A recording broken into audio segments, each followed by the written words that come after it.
ایک اور بات بھی بتا دیں آپ کو، ابھی اسی مہینے ہم نے ایک آرڈر پاس کیا ہے، یہ آپ دیکھ، یہ ان کو دے دیں، ان کو دیں SMG والے۔ اب یہ ایک بیل میٹر میں ایک ایشو ریز ہوا تھا، پلیز ریڈ پیراگراف 4 کا اینڈ سے پڑھ دیں۔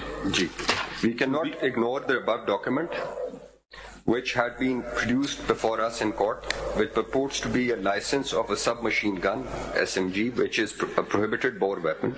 Notifications are also issued by the government exempting the requirement of obtaining licenses or permitting licenses for prohibited bore weapons to certain categories of persons, including chief justices, judges, ministers, parliamentarians, as mentioned in Schedule 1 of the Arms Rules 1924. Next para, the above has raised the following questions. 1. Under what legal authority had the Deputy Inspector General of Police, Mardan Region 1, Mardan, issued the said document which purports to be a license to carry an SMG, which is a prohibited bore weapon? 2. Whether licenses of SMG and other prohibited bore weapons can be issued. 3. If the answer to the above is in the affirmative, the applicable law and procedure and the person who can issue exemptions oblique licenses. 4. The number of licenses, including permits, issued with regard to SMGs and other prohibited bore weapons. 5. The approximate number of SMGs and other prohibited bore weapons in private use in the country. 6.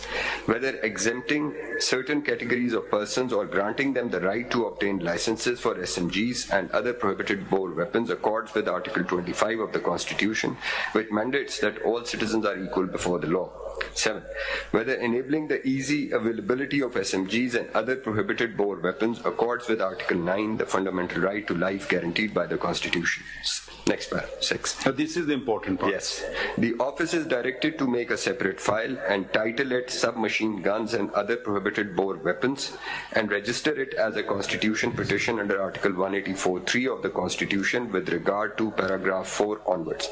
The matter prima facie is one of public importance with regard to the enforcement of fundamental rights, including Articles 9 and 25 of the Constitution. Therefore, it be placed for consideration of the committee constituted under Supreme Court Practice and Procedure Act 2023. Now, but stop here.